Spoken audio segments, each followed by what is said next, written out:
Hi there, welcome to Homekeepers. Come right on in, my friend.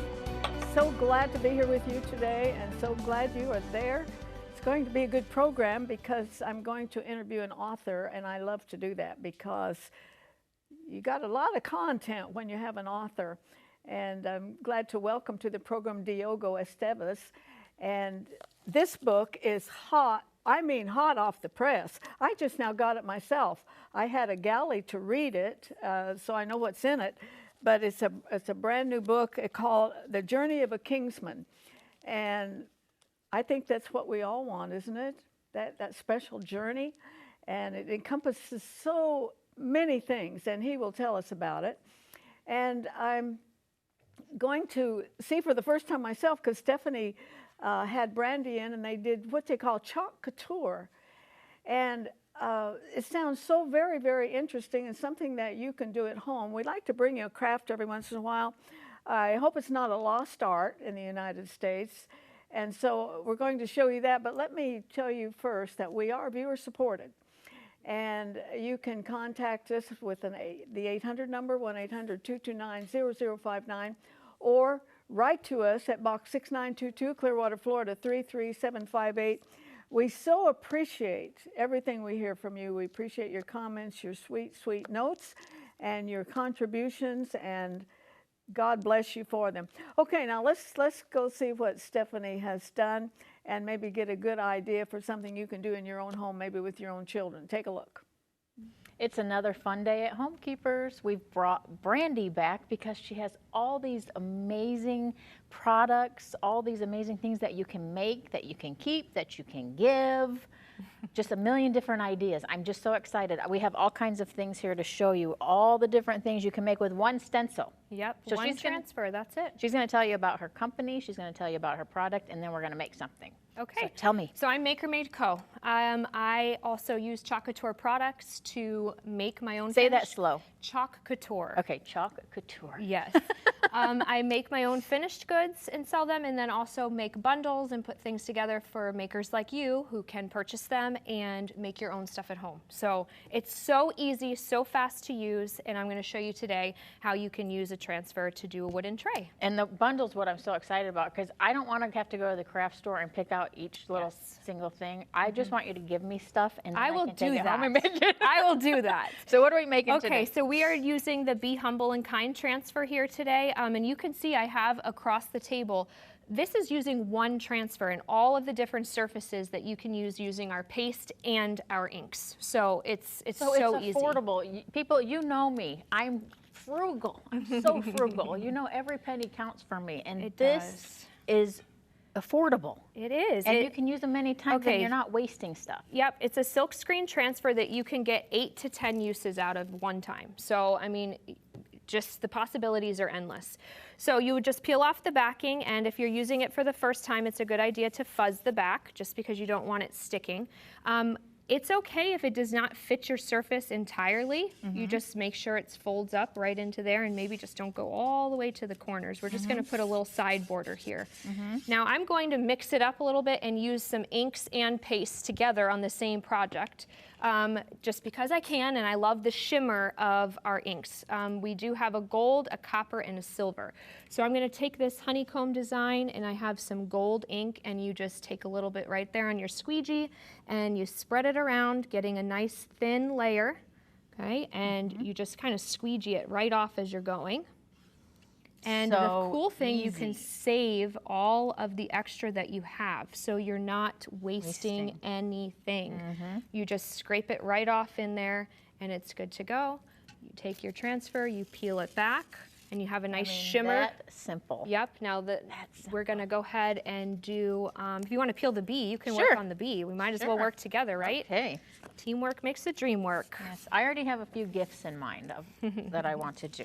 I'm just going to kind of throw that right on here. We're going to do a Be Happy. You can fuzz it first right here if it's the first time. I just don't want it to stick to our wood. Yeah. Oh, I pressed it really good. That's okay. That's all right. I fuzzed it well. That's good. Okay. Okay, B. And with our paste, because they are water-based, it's a good idea to just give a couple sprays of water in there. and then you can stir them up really well, and they'll be ready for you. Is that in the directions? Yes, So everything. You're not going to have to remember oh, no, all no, of no, this. no. Yeah. Nope, super easy. Everything is there, and I'm always there to answer any questions that you have. Okay, so we'll mix those up a little bit. I will give you the yellow. You can do your B. Oh, great. And here is a squeegee. Thank you. And I will work on that Be Happy Okay. font on the top. Just dip it, squeegee it down, scrape all of that extra off. It's so fast, so easy. Fast. We are knocking it out together here, and Yeah. then I'm gonna pull mine up. Oh my goodness. So honestly, this is like therapy to me. Look at that, I perfect. might just sit in my office the rest of the day and do this. And you can, right? Right. You Well, can. I don't know if I actually can, but I Now, could our, try. Yeah, our pastes are made to be semi-permanent. So meaning if you're putting it on a chalkboard mainly, you can spray it off with water, wipe it down, and reuse that same design. Wood is porous, so it's going to be on there. Okay, you know, but it's so kind for chalkboards, what she's saying is you could do every season. You could do every month. You can use the same chalkboard Yep. and which saves you money too. a ton of money. A Yep. ton of money. So now you're just scraping off that extra that you have, putting it right back in your jar so you can save every single bit of that stuff. Yes. It's like gold. There you It go. is like Perfect. gold, but it's not as expensive as There you gold. go. No. Okay, There you and go. you just So I'm peel that up. peeling. Peel it right up, and it comes out. Get out. Yeah. Look how cute. Now this is a very simple little I design. mean, this is but just simple and adorable. Oh my goodness. It says be happy. You can't really see the it's a little shimmer to the yeah, gold over there on the over here. side. Yeah. Oh my goodness. Is that not adorable? And did you see how fast that was? That was so super fast. Yep. And we're trying, we're trying to be fast because we only have a few minutes, but you could take your time. I mean, But you can do it in minutes. You really you can do it in minutes, or you can take your time and just spend an afternoon. Invite some girlfriends over. Invite your grandkids, your kids, just whoever, and just have Easy. a great afternoon of fun and making things and making gifts. Invite your grandkids and your kids over and make gifts for other people. That. There you go. So all of Brandy's information is going to come up on the screen. Please check it out. Get some stuff, have some fun, and we'll see you next time.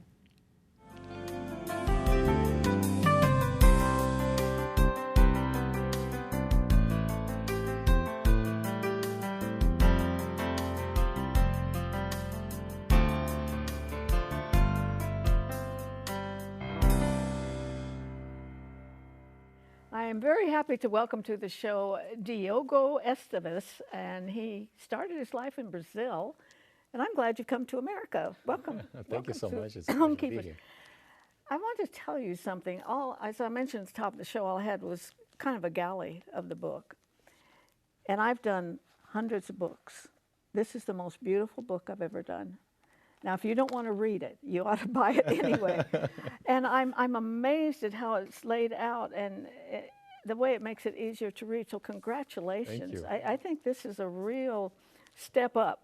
I'm glad to hear that. And the name of the book is The Journey of a Kingsman.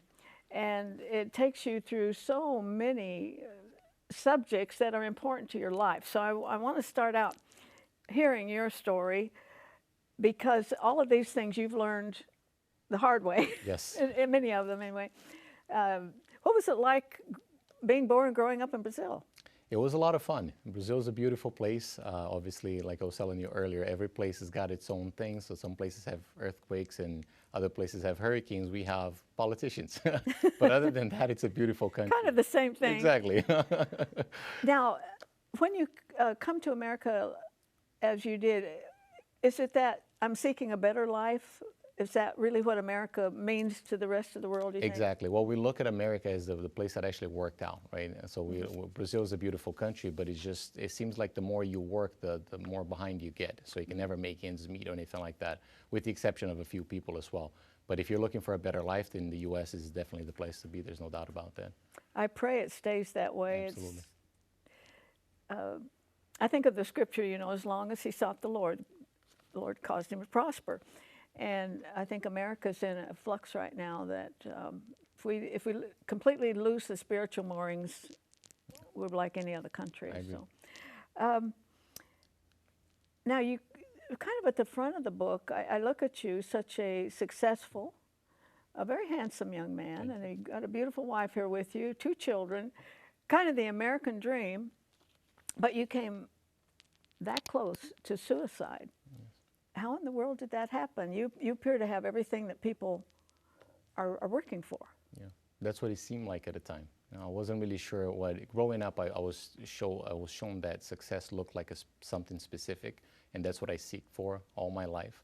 What I didn't realize is that what I was seeking for would never bring me the sense of fulfillment that I was looking for, and I think that was the biggest challenge, because anyone looking from the outside would believe that I had the ideal life. You know? We have, especially in Brazil, we have quite a bit of following, people that actually followed us on social media, even back then, and everybody would be like, my dream is to be where you are today in your position. And I would think to myself, you have no idea. Because on the outside it looked beautiful, but on the inside everything was just destroyed. Yeah, because you were successful. Yeah. Can you describe to the audience, I mean, there might be people right now that are facing what you faced, and what was it that stopped you from doing it? Because as I said, you were so close. I believe the fact that I have a beautiful family that I love more than anything in this world. As I mentioned, I have a 9-year-old and a 3-year-old kid, Matthew and Luca, and my wife Danielle as well. We've been together for about 15 years, married for 15 years, but together for about 17. And I believe this is the thing that stopped me from doing. I just couldn't get myself to do anything that would harm them even more than I had already harmed them over the years. Well, I'm glad you're here. Thank you. Glad you're here. Glad to be here. How would you describe the book? Because when you open it, there's this beautiful wheel, and it deals, every little spoke seems to mention something that's important to life. Yes. And kind of makes it complete. Yes. So I've always, I wouldn't say always, but for the majority of my adult life, I've always seeked to improve in every single area of my life that I possibly could in. And this book represents what I've learned along the way, and understanding that life is divided by multiple areas. So throughout my journey, I realized that there were at least 12 areas of life that, unless we are willing to master or live a balanced life, then when we get to the end of the road, we're going to look back and feel like we just lost. We sacrificed certain things to achieve others. So along the way, I just saw so many things that were seeking wealth and success and all these things, but at the same time, they were sacrificing everything else. They're sacrificing their health, they're sacrificing their relationships, their marriage, their relationship with the kids. And then at the end of their lives, they would sacrifice all of their wealth to get everything else back. But the challenge is you got no more time. So everything that I do, is always with the end in mind. So I wanted to make sure that I understood, what do I want my life to look like by the time I'm 60, 70, or 80 years old, and just start working backwards. And that's what this journey is really about. Now, when you were a child growing up in Brazil, was it a church family? Have you always? It was a church family. So my father's a Christian. Yeah, so my father's a pastor, and we grew up, when my father came to Christ, I was 8 years old. But the church that we were part of was a very legalistic church. So the environment that we grew up in, although it was a church environment, religious environment, gave me a very twisted view of God. I never saw God as a father or somebody loving that wanted to help me through my life. I saw God as someone who was ready to punish me every time I did something wrong. Hello. I'm a preacher's kid too. I think there's a measure of that, and it can be very, very serious. I don't think it's that serious in my life, but as I look back, there could have been some more positive reinforcement. But the truth of Jesus finally does shine through. It's amazing. And once you finally realize who God really is, it just changes everything about you. But if you grow up in that environment, at least it's been my experience, is why would you want to have a relationship with someone that wants to do nothing but punish you when you're an adult? Right? Good when question. you're a kid, you have to, but not when you're an adult. I noticed that you emphasize purpose a lot, and it actually kind of woke me up to look at, because you hear purpose all the time. It's just kind of a throwaway word, but your book really emphasizes thinking about the purpose. Are you talking about purpose of what we are to become, or what we're doing Yeah. So I think we make it more complicated than it actually is. At least this has been my experience. I believe that, well, we believe that God created each and every one of us, right? And the Bible also says that He created a specific plan for each one of us. So I believe that our job in life is to find out what that plan looks like and be able to step into it and fulfill it, right? So the challenge that I had throughout my life, and the reason why I went how this book started, or how this journey started, is when I finally got down on my knees and asked God to take my life or give me purpose. Because I had achieved what most people would think success would look like, but yet I was miserable. The more I grew, the more miserable I became. The math just didn't add up. So when I got down on my knees that day and I said, take my life, please, or give me purpose, I realized that there was a reason why He created me. And it wasn't just about doing things, but it was about really fulfilling His calling for my life. That's what it was. Do you think you attained some real success at a very young age in business, right? Yes. Do you think that you attained that so young that it really didn't have all the meaning it might have had for someone older, and you got there and this isn't it? Yeah. I don't know. That's the thing. That's the million-dollar question. Why did it happen the way it happened? I believe that everything in life happens for a reason and couldn't have happened any other way, right? So by the time I was 29, we had already built a very successful company. But like I said, the math just didn't add up. I couldn't feel, it wasn't about success or having stuff. It was just about the fulfillment. So if it had happened at 49, would it have been different? I don't know. I honestly don't know. But I've always been a very driven individual. So I moved to the U.S. when I was 17 by myself because I wanted to work and do something with my life. And I've always done things in a very interesting way that most people would never understand. So it was no difference when I was 29 years of age and we built a very big company. You can't argue with success. Now you're launching a new school, Kingsman Academy, right? Do you want to tell them what that's all about? So as I was writing this book, I started looking back at my life and just trying to understand why things happened the way they happened. Was it just because I needed to go through those experiences, or was it because mostly I didn't have somebody next to me to mentor me through the process?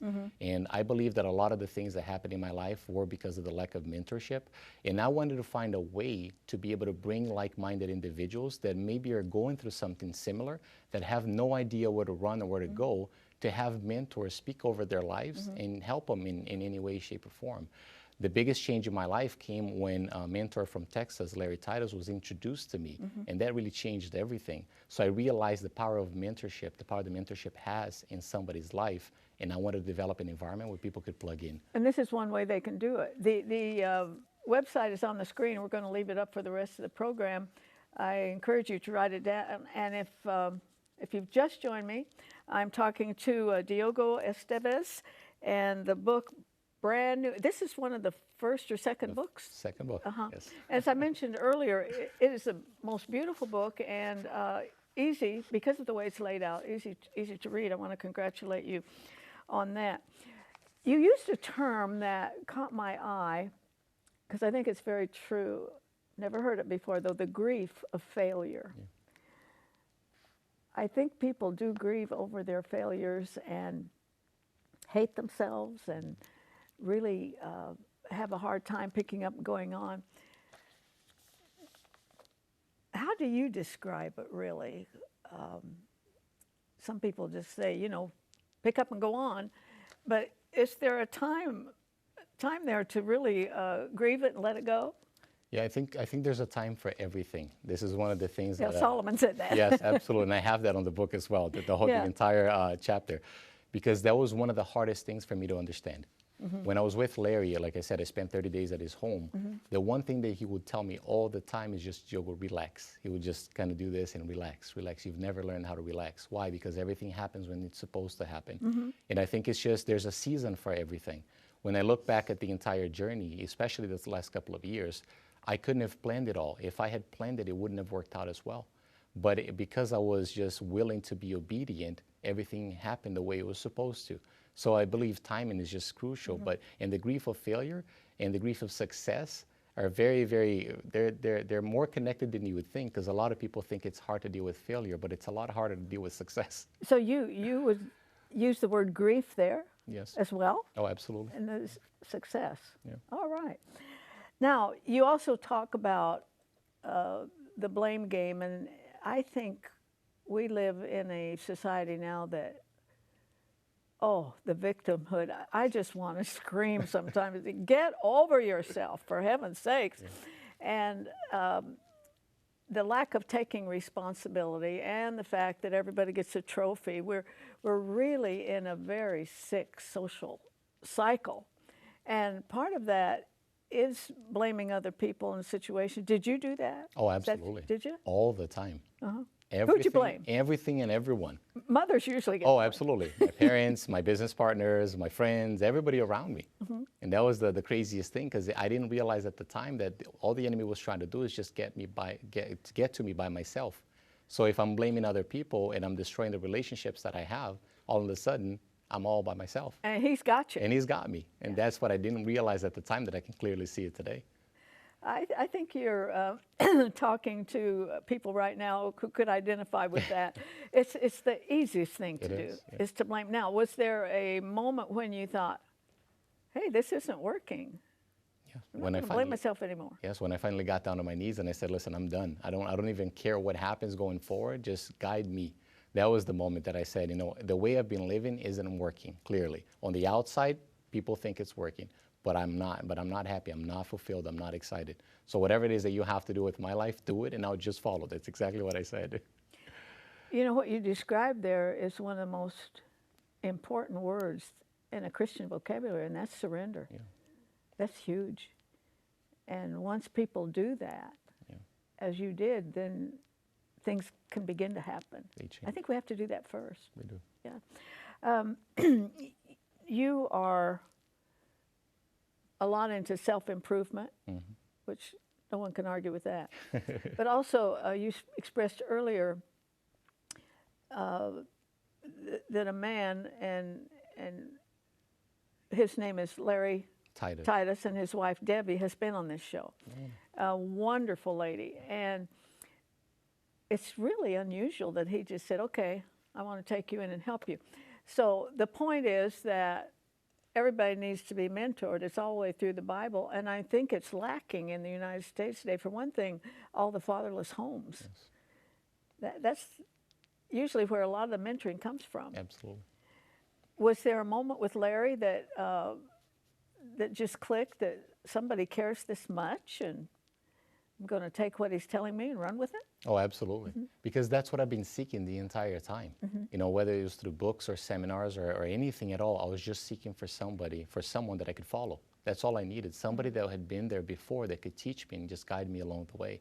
So the first time that I met Larry, he was voiceless. I had read his book 3 days prior to meeting him because I wanted to understand who he was or what he was like, or at least a little bit. So when I met him, the first time I met him, I felt unconditional love from a stranger like I'd never felt before. So why did he do that? Because I asked him, I said, you met me once and you invited me into your home for a month. Why did that happen? He said, because I felt the Holy Spirit telling me that I needed to bring you in. Now we're going through a very hard time in our lives, and it was full of wounds. That was like an ER experience to me. Had it not been there, where would I be today? No idea. That is the absolute truth. Where would you have been? Absolutely. I hope a lot of people heard that today, because it's probably lacking in the church a great deal, just that one-on-one mentorship. You can't do it. You just can't do it on a broad scale. It has to be a one-on-one.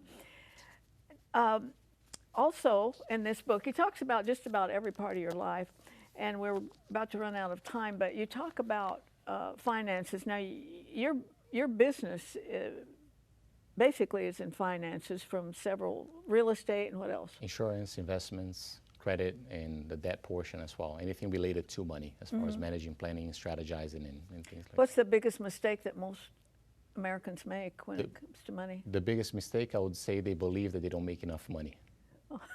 Because it doesn't matter. Oh, they all heard that. We all believe that we don't make enough money. And it doesn't matter how much you make. If you don't know how to manage and you don't have the right strategy in place, you could be making $50,000 today a year and be in debt and have all kinds of bad problems. If you're making $100,000 next year, you're still going to have the same issues, just a little bit in a higher level. Let's just put it that way. If you make 200, you have the same issues. It's learning basic financial education that will help you change your entire life.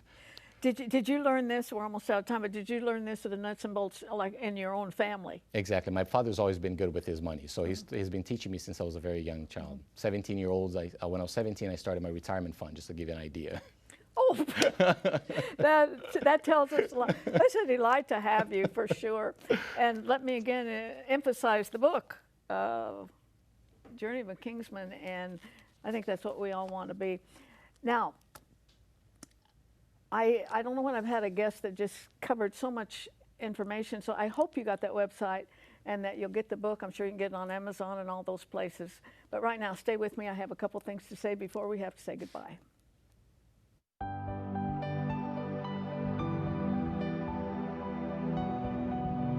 Artheline would like you to keep the following information handy. You may contact Homekeepers by writing to Homekeepers, P.O. Box 6922, Clearwater, Florida 33758, or go to www.rippy.org.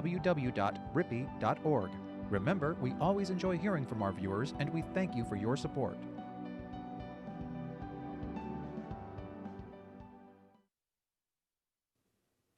The following is an article I found pasted in my dad's Bible. Now, he's been in heaven for many, many years, but he loved the Word of God. And we do not know who wrote it, but it was such a wonderful definition, and I wanted to share it with you again. I think I gave it to you several years ago. And if you would like to order it, that information will be coming up on your screen. And if you can enclose a gift for the ministry, that would be great. But here is a definition of the Bible. This book contains the mind of God, the state of man, the way of salvation, the doom of sinners, and the happiness of believers. Its doctrines are holy, its precepts are binding, its histories are true, and its decisions are immutable. Read it to be wise, believe it to be safe, and practice it to be holy. It contains light to direct you, food to support you, and comfort to cheer you. It's the traveler's map, the pilgrim's staff, the pilot's compass, the soldier's sword, and the Christian's charter. Here heaven is restored, paradise open, and the gates of hell disclosed.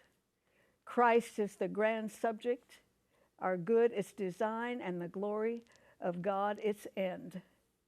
It should fill the memory, rule the heart, and guide the feet.